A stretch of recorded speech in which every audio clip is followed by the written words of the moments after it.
സജി അമ്മയെയും സഹോദരനെയും കൊന്നത് അതിക്രൂരമായി. നെടുങ്കണ്ടത്തെ ഇരട്ട കൊലപാതകത്തിന്റെ കൂടുതൽ വിവരങ്ങൾ പുറത്ത്. റെജിയെ മർദ്ദിച്ച ശേഷം തോർത്തുപയോഗിച്ച് കഴുത്ത് ഞെരിച്ച് കൊലപ്പെടുത്തി. അമ്മ മേരിക്കുട്ടിയെ മുഖത്തിടിച്ചു വീഴ്ത്തി, തല ഭിത്തിയിലിടിപ്പിച്ചു. വിവരങ്ങളുമായി ജെയിനസ് രാജു ചേർന്നു.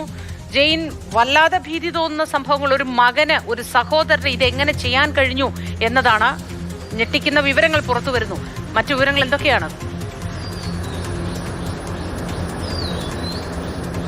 മോത്തി, നെടുങ്കണ്ടത്ത് നടന്നത് ഒരു അതിക്രൂരമായ കൊലപാതകമാണ് എന്ന് വ്യക്തമാകുന്നതാണ് സജിയുടെ മൊഴി പുറത്തു വന്നിരിക്കുന്നത്. ഇതിൽ പ്രധാനപ്പെട്ടത് രണ്ട് കാര്യങ്ങളിലാണ് സംശയമുണ്ടായിരുന്നത്, വ്യക്തത വരേണ്ടിയിരുന്നത്. എങ്ങനെയാണ് ഈ കൊലപാതകങ്ങൾ നടത്തിയത്, അതോടൊപ്പം തന്നെ എന്നാണ് ഈ കൊലപാതകങ്ങൾ നടന്നത്, ഈ രണ്ട് കാര്യങ്ങളിലാണ് ഇപ്പോൾ വ്യക്തത വന്നിരിക്കുന്നത്. ഏപ്രിൽ മാസം 4-ാം തീയതിയാണ് ഈ കൊലപാതകങ്ങൾ നടന്നിരിക്കുന്നത്. അതായത് തെരഞ്ഞെടുപ്പിന് മുൻപ് തന്നെ ഈ കൊലപാതകങ്ങൾ സജി നടത്തിയിരുന്നു. അതിനുശേഷം അന്ന് സംഭവിച്ചത് കുറിച്ച് സജി പറയുന്നത് ഇങ്ങനെയാണ്. അതായത് രാത്രി റെജി മദ്യപിച്ചെത്തി. അതിനുശേഷം താൻ റെജിക്ക് ഭക്ഷണം എടുത്തു കൊടുത്തു. ഈ സമയത്ത് TV കണ്ടുകൊണ്ടിരിക്കുന്ന സമയത്ത് റെജി പ്രകോപിതനാവുകയും TV ഓഫ് ചെയ്യുകയും കയ്യിലുണ്ടായിരുന്ന ചോറടങ്ങിയ പ്ലേറ്റ് നിലത്തടിക്കുകയും ചെയ്തു. ഇതോടെ താൻ പ്രകോപിതനായി. തുടർന്ന് താൻ സഹോദരൻ റെജിയെ ക്രൂരമായി മർദ്ദിച്ചു.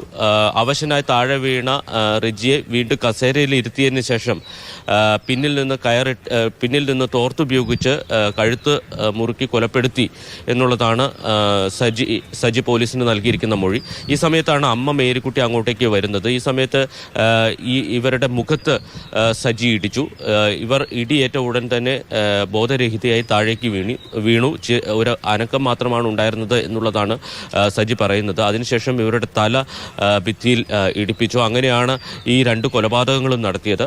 2 ദിവസമാണ് സജി അമ്മയുടെയും സഹോദരൻ്റെയും മൃതദേഹം വീട്ടിൽ സൂക്ഷിച്ചത്. വീടിന് ഒരു വശത്തായി ഈ വിറകുപുരയ്ക്ക് സമീപത്ത് ഒരു ചെറിയ വിടവുണ്ട്. അവിടെ ആദ്യം കൊണ്ടുവന്ന് വെക്കുന്നത് റെജിയുടെ മൃതദേഹമാണ്. അതിനുശേഷം അമ്മയുടെ മൃതദേഹം അവിടെ കൊണ്ടുവന്ന് വെച്ചു. അതിനുശേഷം അവിടെ പച്ച നെറ്റൊക്കെ ഉണ്ടായിരുന്നു, ഈ വെയിൽ മറയ്ക്കുന്നതിനൊക്കെയുള്ള. അപ്പോൾ അത് ഉപയോഗിച്ചുകൊണ്ട് ഈ 2 മൃതദേഹങ്ങളും മൂടി, തുണി ഉപയോഗിച്ച് മൂടി. കൂടാതെ ഒന്നും വലിച്ചുകൊണ്ട് പോകാതിരിക്കും. ഇപ്പോൾ പട്ടിയൊക്കെ വലിച്ചുകൊണ്ട് പോകാൻ, മൃതദേഹങ്ങൾ വലിച്ചുകൊണ്ട് പോകാൻ സാധ്യതയുണ്ട്. അതുകൊണ്ട് അത് തടയുന്നതിനുള്ള ഭാരം കയറ്റിയ സാധനങ്ങളൊക്കെ അവിടെ കയറ്റി വെച്ചു എന്നുള്ളതാണ് സജി പറഞ്ഞിരിക്കുന്നത്. അതിനുശേഷം 3-ാമത്തെ ദിവസമാണ് ഈ 2 മൃതദേഹങ്ങളും കുഴിച്ചു മൂടുന്നത്. അർദ്ധരാത്രിയോടുകൂടി മുൻപ് ചാണകക്കുഴി ഉണ്ടായിരുന്ന ഭാഗത്ത് ഇപ്പോൾ ഏലം നട്ടിരിക്കുകയായിരുന്നു. ആ ഏലം പിഴുതു മാറ്റിയതിനു ശേഷം അവിടെ കുഴിയെടുത്തു. ആദ്യം റെജിയുടെ മൃതദേഹമാണ് ഈ കുഴിയിലേക്ക് ഇറക്കാൻ ശ്രമിച്ചത്. അന്നേരം ഈ കുഴിയിലേക്ക് പൂർണ്ണമായും മൃതദേഹം കടന്നില്ല. വീണ്ടും റെജിയുടെ മൃതദേഹം എടുത്ത് കരയ്ക്ക് വെച്ചതിന് ശേഷം ഈ കുഴി വലുതാക്കി. അതിനുശേഷമാണ് റെജിയുടെ മൃതദേഹം ഇറക്കി വെക്കുകയും കുമ്മായമിടുകയും ചെയ്യുന്നത്. അതിനുശേഷം ഏറ്റവും ഒടുവിൽ അമ്മയുടെ മൃതദേഹവും ഇട്ട് മണ്ണിട്ട് മൂടി എന്നുള്ളതാണ്. എന്തായാലും ഈ 4-ാം തീയതി നടന്ന ഈ സംഭവത്തിന് ശേഷം ഏതാണ്ട് 10-25 ദിവസത്തോളം റെജി അവിടെ സ്വതന്ത്രനായി ജീവിച്ചു, ഒന്നും സംഭവിക്കാത്ത പോലെ എന്നുള്ളതാണ്. റെജി ഇതിനിടയിൽ വോട്ട് രേഖപ്പെടുത്താൻ പോയി. സുഹൃത്തുക്കളുമായി ചേർന്ന് മദ്യപിച്ചു. തൻ്റെ വിവാഹം നടക്കുകയാണെന്ന് പറഞ്ഞ് പരിസരത്തൊക്കെ പോയി ആളുകളെ വിളിച്ചു. അങ്ങനെ വളരെ അസാധാരണമായിട്ടുള്ള മാനസികാവസ്ഥ കാണിച്ച ഒരാളാണ് റെജി എന്ന് തന്നെ പറയേണ്ടി വരും. നാടിനെ ഞെട്ടിക്കുന്ന ഒരു കൊലപാതകം തന്നെയാണ് നടന്നിരിക്കുന്നത്. മൂത്തി, ജെയിനസ് രാജുവാണ് നൽകിക്കൊണ്ടിരിക്കുന്നത്. അച്ഛന്റെ തിരോധാനവുമായി ബന്ധപ്പെട്ടും ഒരു സംശയം പോലീസ് തുടക്കത്തിൽ പറഞ്ഞിരുന്നല്ലോ ജെയിൻ. അതുമായി ബന്ധപ്പെട്ട എന്ത് കാര്യമാണ് പോലീസ് ഇപ്പോൾ പറയുന്നത്?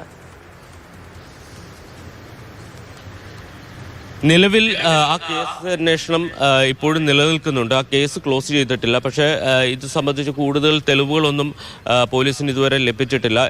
ഏതാണ്ട് 8 വർഷം മുമ്പ് നടന്ന ഒരു സംഭവമാണ്. അല്ലെങ്കിൽ അതുകൊണ്ട് തന്നെ അതുമായി ബന്ധപ്പെട്ട കൂടുതൽ തെളിവ് ലഭിക്കേണ്ടതുണ്ട്. സജിയിൽ നിന്ന് അത്തരം കാര്യങ്ങൾ ചോദിക്കുന്നുണ്ട്. പക്ഷേ ഇതുവരെ അത് സംബന്ധിച്ച വിവരങ്ങളൊന്നും പോലീസിന് ലഭിച്ചിട്ടില്ല. അതുകൊണ്ട് തന്നെ ആ കേസ് പൂർണ്ണമായി ക്ലോസ് ചെയ്തിട്ടില്ല. പക്ഷേ കൂടുതൽ തെളിവുകൾ ലഭിക്കുകയാണെങ്കിൽ അത് സംബന്ധിച്ചും അന്വേഷണം ഉണ്ടാകും എന്ന് തന്നെയാണ് ജില്ലാ പോലീസ് മേധാവി വ്യക്തമാക്കിയിരിക്കുന്നത്.